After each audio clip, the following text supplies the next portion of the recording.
Commander Lisa Mitchell stood at the center of the Galactic Council chamber, her blue uniform stark against the purple-tinted marble floor.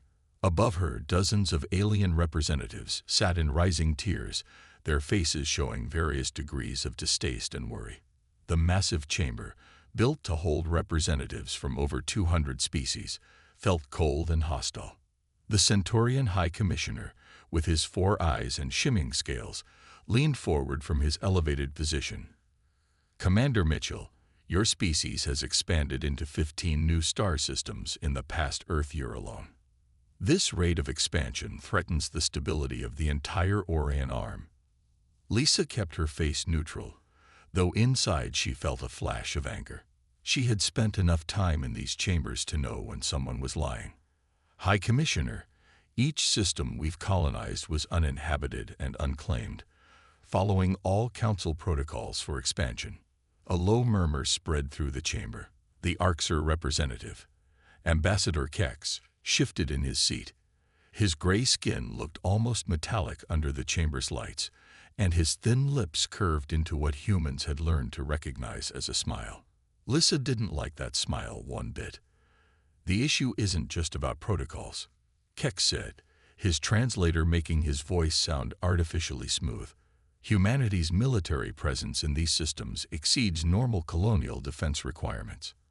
Our scans show weapon platforms, fleet bases, and energy signatures that suggest excessive preparation." Lisa had prepared for this argument. She pulled up a holographic display from her wrist computer, showing the latest pirate attack statistics. In the past 3 years, colonial raids have increased by 300% in the Orion arm. The Rigel incident alone claimed 12,000 lives. Our defensive preparations are proportional to the threats our colonists face. The High Commissioner waved his hand dismissively. "The Council has its own protection fleet. Your colonists would be safe under our guard, like the Proxima Beta colony was safe." Lisa's voice carried clear across the chamber. Several representatives shifted uncomfortably in their seats. The Council's failure to protect that human colony had cost 10,000 lives. "We respect the Council's authority, but we will not compromise on our citizens' safety." Meanwhile, 16 light-years away, Admiral Peter Hayes stood on the bridge of the UDF Yorktown. The massive ship, hidden in the dark side of a moon, represented humanity's real response to the growing tensions. He watched the tactical display as hundreds of ships maintained their positions in the shadow of various celestial bodies across human space. "Status report," he said quietly. Lieutenant Sarah Wells looked up from her console. "All ships report ready, sir. The quantum communication network is functioning at 100%. The new stealth systems are holding. No signs of detection from any Council monitoring stations." Hayes nodded. The Yorktown wasn't supposed to exist. None of these ships were. While humanity played nice in the Council chambers, they had been building in secret. Every public shipyard had a hidden counterpart. For every visible defense platform, 3 more waited in the darkness between stars. Back in the Council chamber, the debate grew heated. The Arxer representative had just proposed a motion to limit human military vessels to appropriate colonial defense numbers. The meaning was clear. They wanted humanity's ships counted, controlled, and contained. Lissa activated her secure comm unit, keeping it hidden within her sleeve. "Status check," she whispered during a particularly loud argument between 2 Council members. "All systems go," came the encrypted response from Fleet Command. "Operation Thunderbolt assets are in position. The package is ready if needed." She allowed herself a small smile. The Council thought they were dealing with an upstart species that needed to be contained. They had no idea that humans had learned from their own history. Never again would they be caught unprepared. The High Commissioner raised all 4 hands for silence. "We have reached a decision. The Council hereby demands that humanity submit to a full military inspection within the next 30 Earth days. All ships, bases, and defensive installations must be logged and verified. Any unauthorized military assets will be subject to immediate impoundment." Lisa noted how the Arxer representative couldn't quite hide his look of satisfaction. Their intelligence had been right. This was coming. She took a deep breath and delivered humanity's carefully prepared response. High Commissioner, distinguished representatives of the Council, humanity respectfully declines to submit to military inspections at this time. She paused as the chamber erupted in shouts and protests. Furthermore, we must inform the Council that any attempt to forcefully inspect or impound human military assets will be considered an act of war. The chamber fell silent. In all its history, no species had ever directly refused a Council directive like this. The High Commissioner's scales had turned a pale blue, a sign of shock in his species. "You dare," he began, but Lisa cut him off. "We dare to protect our people. We dare to learn from history. And yes, we dare to stand up to intimidation, even from this august body." She straightened her uniform.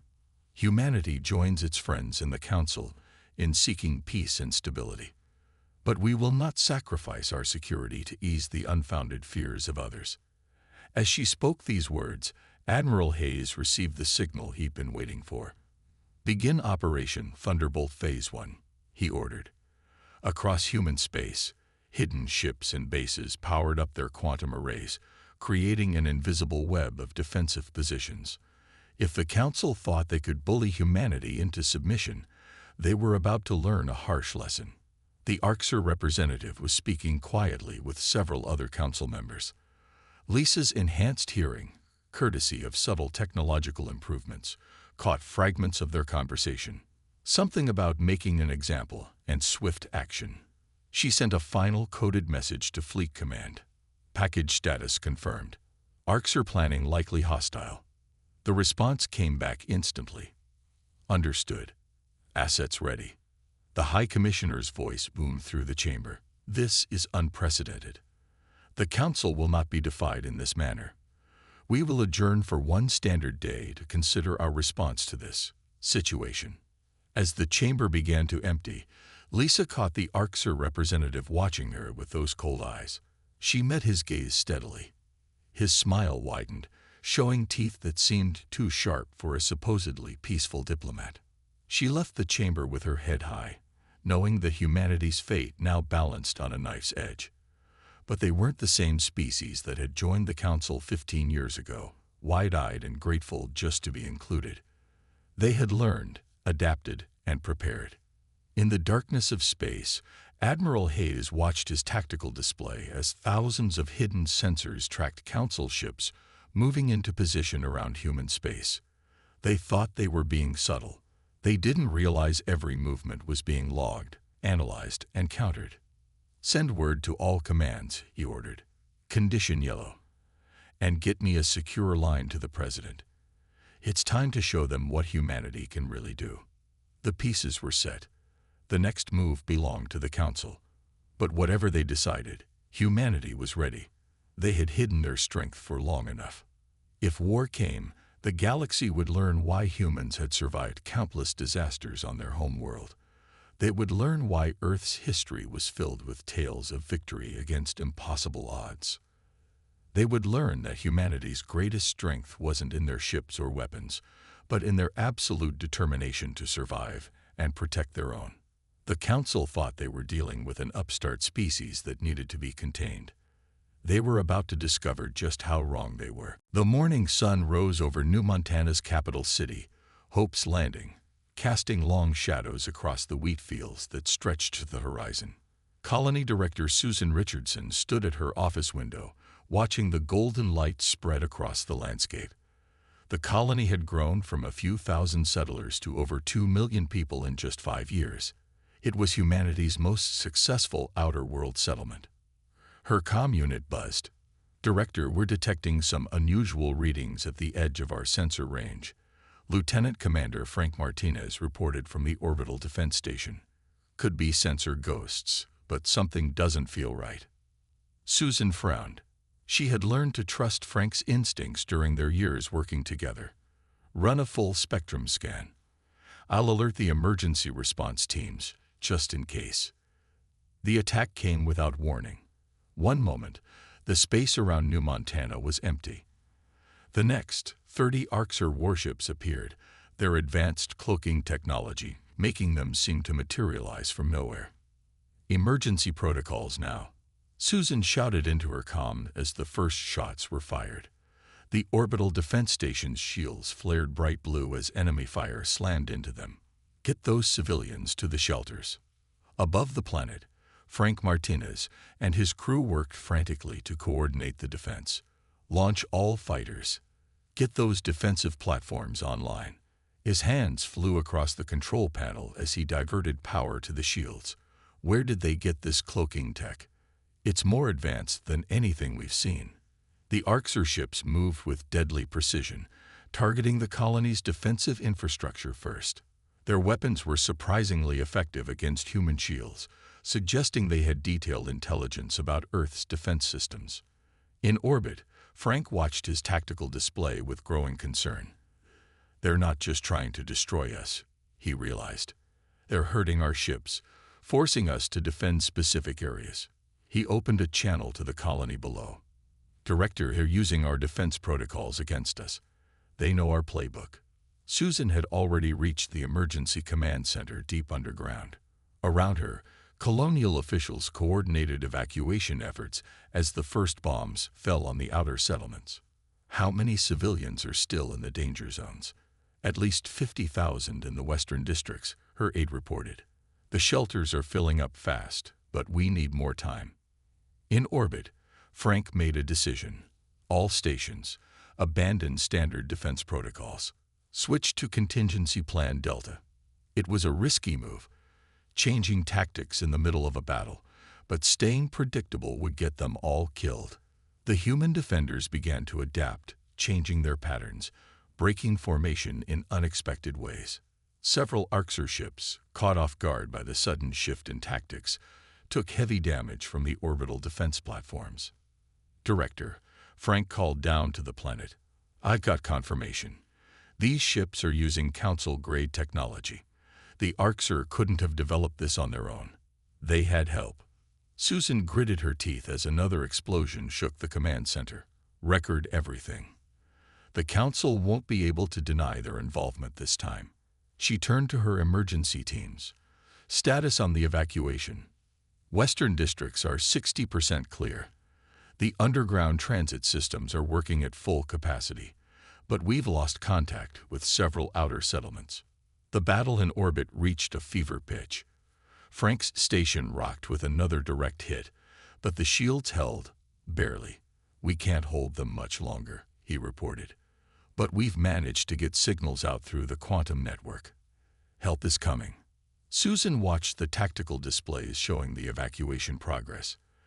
They needed at least 20 more minutes to get the remaining civilians to safety. Can you give us that time? Frank, we'll give you every second we can, he promised. Then his eyes widened as new contacts appeared on his screen. Director, we've got more ships coming in. They're ours. The reinforcements arrived in a flash of quantum drives, a small but powerful battle group led by the destroyer UDF Saratoga.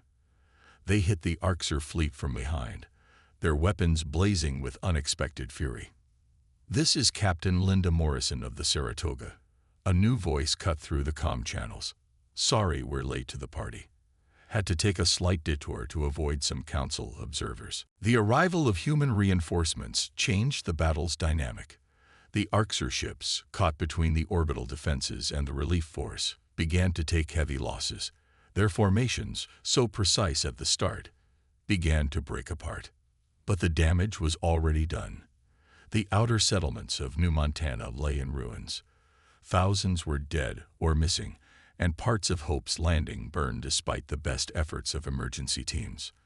In the command center, Susan received the casualty reports with a heavy heart. Get me a secure line to Earth, she ordered. They need to know exactly what happened here, how the Arxer knew our protocols, used Council tech, and targeted civilians first. Frank's voice came through again, tired but determined. The enemy fleet is retreating. We're tracking them, but that cloaking technology, it's like nothing we've seen before. They're definitely using Council-grade systems. Let them run, Susan replied, her voice hard. Earth needs to see this. The Council needs to see this. No more playing nice, no more pretending we don't see the corruption in their ranks. Above the planet, the last Arxer ships vanished into the darkness of space, leaving destruction in their wake. The human defenders began rescue operations immediately, searching for survivors in the damaged settlements and destroyed orbital platforms. Captain Morrison's voice came through the comm again. Director Richardson, we've got more ships on the way. Medical vessels, repair crews, everything you need. Earth Command wants you to know. This won't go unanswered. Susan looked at the tactical display, showing the extent of the damage. The Arxer had struck hard and fast, using knowledge they shouldn't have had, with technology they shouldn't have possessed. But they had also revealed their hand too soon. They had shown humanity exactly what they were facing. Send word to Admiral Hayes, she ordered. Tell him that New Montana stands ready to support whatever comes next. The Council and their Arxer allies need to learn. If they want a war with humanity, they've got one. In orbit, Frank watched as rescue ships began arriving through quantum space. The Arxer had struck a mighty blow, but they had failed to break the colony. More importantly, they had failed to understand a crucial fact about humans. They were at their most dangerous when backed into a corner.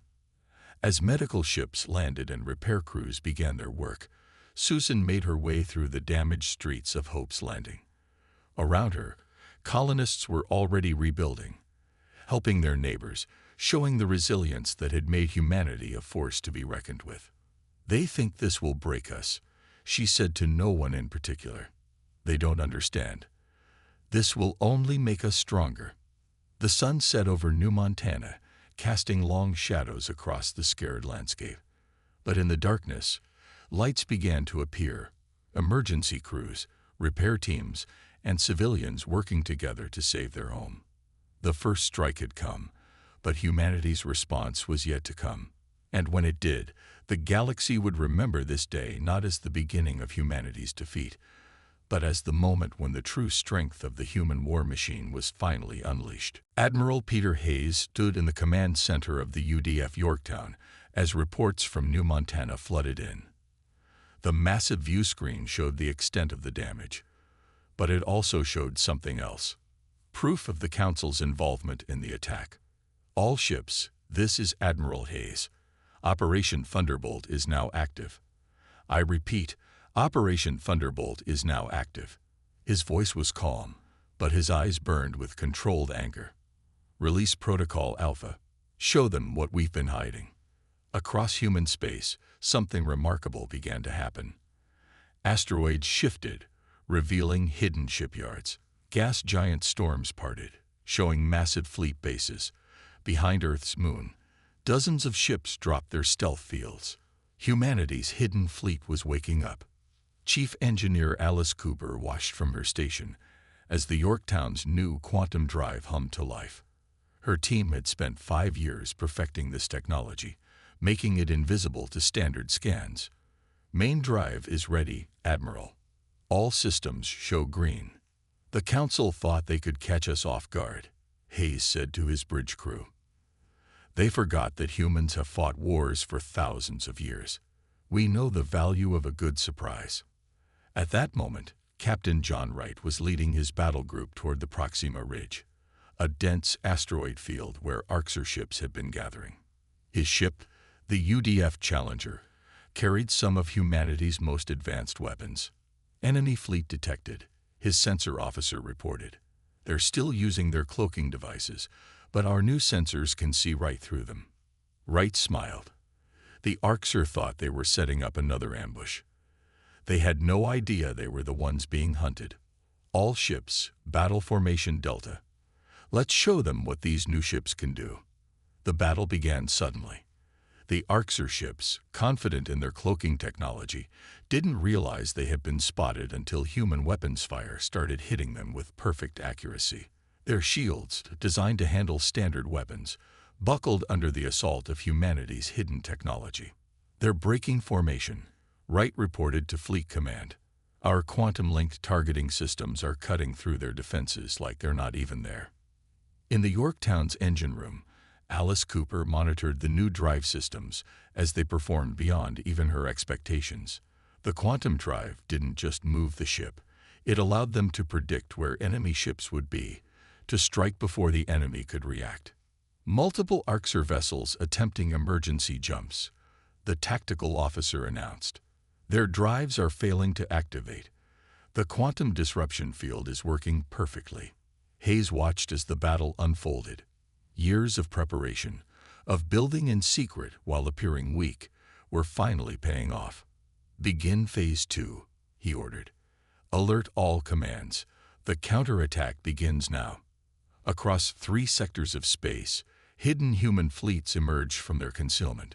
Ships that no one knew existed, carrying weapons that weren't supposed to be possible, crewed by soldiers who had trained in secret for this very day. "Sir," Alice called from engineering, "the Arxer are trying to adapt their shields to our weapons, but they can't compensate fast enough. Our quantum calculations are giving us a perfect targeting solution every time." The battle at Proxima Ridge turned into a rout. Captain Wright's forces had destroyed or captured most of the Arxer fleet without losing a single ship. "Enemy forces are in full retreat," he reported. "Should we pursue?" "Negative," Hayes replied. "Let them run. Let them tell their council friends what they found out here today." The Arxer retreat turned into a panic as more human ships appeared from hidden bases. Their carefully planned attack had turned into a disaster. Their superior technology, stolen or bought from corrupt council members, proved useless against weapons they had never seen before. "Admiral," Alice reported, "we're picking up council observation ships at the edge of the battle zone. They're watching everything." "Good," Hayes said. "Let them watch. Let them see exactly what they've awakened." In the Challenger's command center, Captain Wright received new orders. "All ships, form up on my position. We're pushing toward the Arxer home systems. It's time to return their hospitality." The human fleet moved with precision that shocked their observers. Ships jumped in perfect formation, their quantum drives allowing them to coordinate in ways that should have been impossible. The Arxer, proud of their stolen council technology, found themselves facing an enemy that had leaped far beyond anything they had expected. "Message from Earth Command," the communications officer announced. "All colonial defense forces are now activated. Hidden bases across human space are launching their reserves." Hayes nodded with satisfaction. The plan was working perfectly. While the Council had focused on counting their visible ships, humanity had built a force 3 times larger in secret. Every hidden shipyard, every concealed base, now revealed its true purpose. "Sir," Alice called out, excitement in her voice, "the quantum network is fully operational. All ships are linked and coordinating. Combat effectiveness is 30% above our best simulations." The Admiral watched as more battle reports came in. Across human space, their hidden forces were engaging Arxer ships, destroying or capturing them with ease. The Council's corrupt allies had thought they were springing a trap. Instead, they had walked right into one. "Signal from the Challenger," the comm officer reported. "Captain Wright reports the Arxer defense line at Sector 7 has collapsed. Their remaining ships are retreating in disorder." Hayes allowed himself a small smile. "Send word to all commands. Phase 3 begins in 6 hours. It's time to show the Council exactly what humanity can do when pushed too far." The massive view screen showed hundreds of human ships moving into attack formation. Ships that had been hidden in gas giants, inside asteroids, behind stealth fields so advanced that even Council sensors couldn't detect them. Each one carried weapons and defenses that humanity had developed in secret, preparing for exactly this kind of betrayal. "Message to all ships," Hayes said, his voice carrying across the quantum network to every human vessel. "The enemy thought they could strike us down. They thought we would be easy prey. They forgot that humanity has survived every challenge it has ever faced. Today, we remind them why." As the sun set on New Montana, humanity's hidden fleet moved through the stars. carrying with it humanity's response to those who had dared to attack them. The human war machine had awakened, and the galaxy was about to learn why that should frighten them. The Galactic Council chamber had never been so chaotic. Representatives from 200 species shouted and argued as reports of the human counterattack filled every screen. The Centaurian High Commissioner's scales had turned almost white with stress. Intelligence Officer Michelle Baker stood calmly in the center of the storm. Her black uniform made her look like a shadow among the colorful alien robes. On the massive screens behind her, footage showed human warships emerging from impossible hiding places. "As you can see," she said, her voice cutting through the noise, "we have proof of illegal technology transfers to the Arxer Federation. These transfers came from within this very council." The chamber erupted again. The Arxer representative was notably absent, having fled hours earlier when news of their fleet's destruction reached the council.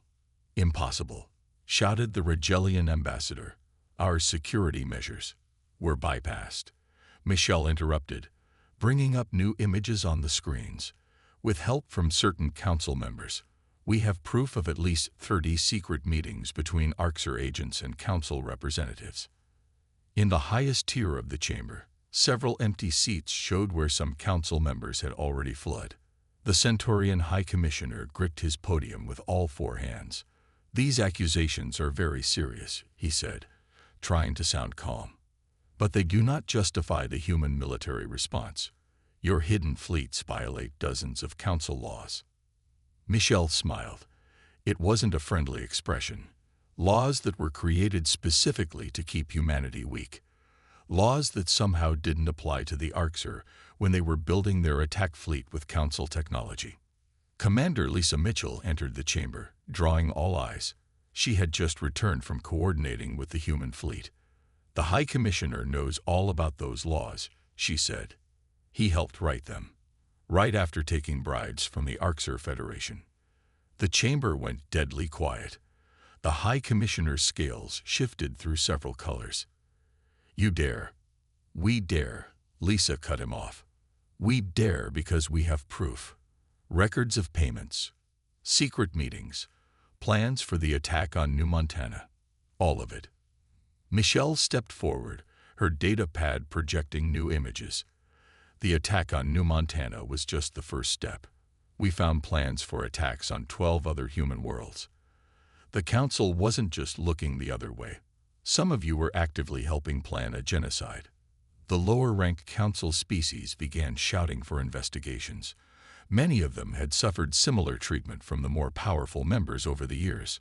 "Order," the High Commissioner shouted. "I demand order." "You demand nothing," Lisa said coldly. "Your corruption has been exposed. Right now, human fleets are pushing the Arxer back to their home systems. But we're not stopping there." On the screens, new footage appeared. Human ships using advanced quantum drives to appear instantly in battle. Weapons that cut through Council-grade shields like paper. Defensive systems that made their ships almost untouchable. "While you thought you were containing us," Michelle explained, "we were learning, building, preparing. Every limitation you placed on us just made us more creative." A new figure appeared on the main screen. Admiral Hayes, speaking from the bridge of the Yorktown. "This is a message for the Galactic Council. Humanity hereby demands the immediate resignation of all Council members involved in the Arxer conspiracy. You have 1 hour to comply." The chamber erupted in fresh chaos. Several more Council members tried to flee, only to find human security forces waiting at every exit. "We've locked down the station," Michelle announced. "Nobody leaves until we've confirmed their involvement or innocence." Lisa watched as the High Commissioner seemed to deflate in his seat. "You knew this day would come," she said to him. "You knew that eventually someone would stand up to the corruption in this council." "You'll destroy everything," he whispered. "Centuries of peace." "Peace built on threats and bribes isn't peace at all," Michelle interrupted. "It's just a prettier form of war." The screens now showed human ships approaching major council worlds, not to attack, just to demonstrate that they could. The quantum drive technology that Alice Cooper had developed made their ships essentially unstoppable. Here's what happens next. Lisa announced to the chamber, every council member will submit to a full investigation. Those found innocent will help form a new council, one with real checks and balances. Those found guilty will face justice. On dozens of council worlds, hidden data caches were being discovered. Michelle's intelligence team had spent years gathering evidence, planting agents, following money trails. The corruption went deeper than even they had expected. Message from Fleet Command. An aide whispered to Lisa, the Arxer home fleet has been completely destroyed. Their leadership is requesting surrender terms. Lisa nodded. Put it on the main screen. Let everyone see what happens when you push humanity too far. The image showed Arxer warships burning, their stolen technology useless against human quantum weapons. Their mighty fleet, built in secret with council help, had lasted less than a day against humanity's real military power. We didn't want this, Lisa told the chamber. We came to the council seeking friendship, seeking peace. Instead, we found corruption and threats. So we adapted, like humans always do. Michelle brought up one final set of images, the cleanup operation at New Montana. This is why we fought back, she said quietly. Not for revenge, not for power, but because if we didn't stop you here, you would have kept doing this to others. The chamber had gone quiet. The remaining council members looked shell-shocked. Everything they had believed about humanity, about their own power, had been proven wrong in a single day. The investigation begins now, Lisa announced. Those who cooperate will be treated fairly. Those who resist. She let the sentence hang unfinished as more footage of destroyed Arxer ships played on the screens. In the highest tier of the chamber, the High Commissioner finally stood. His scales had settled on a dull gray, the color of defeat. I submit myself for investigation.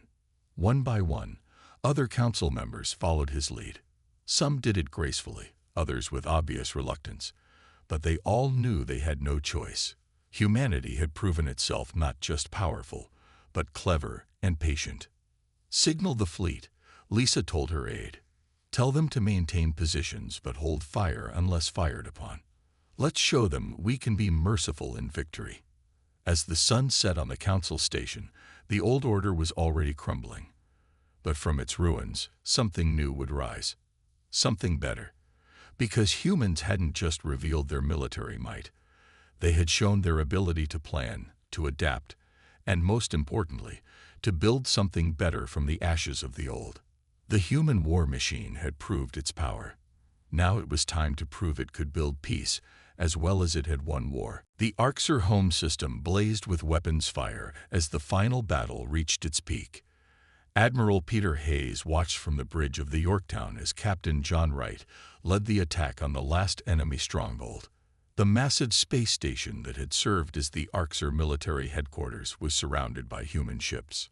All ships, this is Captain Wright. Begin final approach. Remember, we want to capture their leadership, not destroy them. His voice carried across the quantum network, reaching every human vessel in the system. The Yorktown's tactical display showed hundreds of destroyed or captured Arxer ships floating in space. Their stolen council technology had proved useless against humanity's quantum weapons. Now their leaders were trapped in their own command center. Admiral, Alice Cooper called from her engineering station. The quantum field is holding steady. They can't escape through their emergency jump points. Hayes nodded. Send the message again. They have 5 minutes to surrender before we breach their station. On the station's command level, the Arxer Military Council was in chaos. Their mighty fleet lay in ruins around them, destroyed by weapons they hadn't known existed. Their allies on the Galactic Council had abandoned them, exposed by human intelligence operations. This is Grand Admiral Kex of the Arxer Federation. A tired voice finally responded. We surrender unconditionally. Across human space, people gathered around screens to watch the historic moment. On New Montana, Colony Director Susan Richardson stood with her people as they rebuilt their damaged city. The news of the Arxer surrender brought cheers from the crowds. "Send in the boarding teams," Hayes ordered. "I want their entire leadership in custody within the hour." Captain Wright led the assault himself, his teams moving through the station with precision born from years of training. They found the Arxer leaders exactly where the quantum scans had shown them, huddled in their command center, their mighty empire reduced to a single room. "Secure the data cores," Wright ordered his teams. "Every bit of information about their council contacts, their hidden bases, everything." Back on the Galactic Council station, Commander Lisa Mitchell and Intelligence Officer Michelle Baker were overseeing the biggest political reform in Council history. The chamber that had once housed corrupt politicians now held representatives chosen for their integrity. "The investigation teams have finished their work," Michelle reported to the assembled delegates. 43 council members have been found guilty of conspiracy with the Arxer. Another 38 were involved in various corruption schemes. Lisa stepped forward. "The human fleet has secured the Arxer leadership. Their empire is finished. Now we can begin rebuilding. Not just the damaged colonies, but the entire council system." The new council members, many from species that had been kept powerless by the old corrupt system, listened carefully as Lisa outlined the changes. No more secret deals, no more unfair restrictions on developing species, no more looking the other way while the powerful preyed on the weak. "We're implementing the new quantum monitoring network," Michelle explained. "Every council ship, every weapons transfer, every diplomatic meeting will be tracked. No more hidden fleets, no more secret technology trades." In the Arxer home system, Hayes watched as human ships began the cleanup operation. They had won more than just a military victory. They had exposed and destroyed a system of corruption that had threatened peace for centuries. "Message from Earth Command," his communications officer reported. "The President sends congratulations. Operation Thunderbolt is officially complete." Alice Cooper smiled at her engineering station as she monitored the quantum network. The technology she had helped develop hadn't just won the war. It would help keep the peace. The quantum drives and sensors would make sure no one could hide a secret fleet again. "Admiral," Captain Wright's voice came through. "The Arxer leaders are secured. You won't believe what we found in their data cores. The corruption went even deeper than we thought." "Send everything to intelligence," Hayes ordered. "Officer Baker will make sure everyone involved faces justice." On New Montana, Susan Richardson walked through the rebuilt streets of Hope's Landing. The colony had become a symbol, both of the Arxer's treachery and humanity's resilience.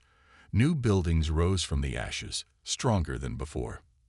"Director," her aide called, "the first council aid ships are arriving. The new council members want to show their commitment to the reform system." Susan smiled. The attack on her colony had been meant to break humanity's spirit. Instead, it had led to positive change throughout the galaxy. "Let them land," she said. "Show them how humans rebuild." In the council chamber, Lisa and Michelle watched as the new representatives voted on the reform charter.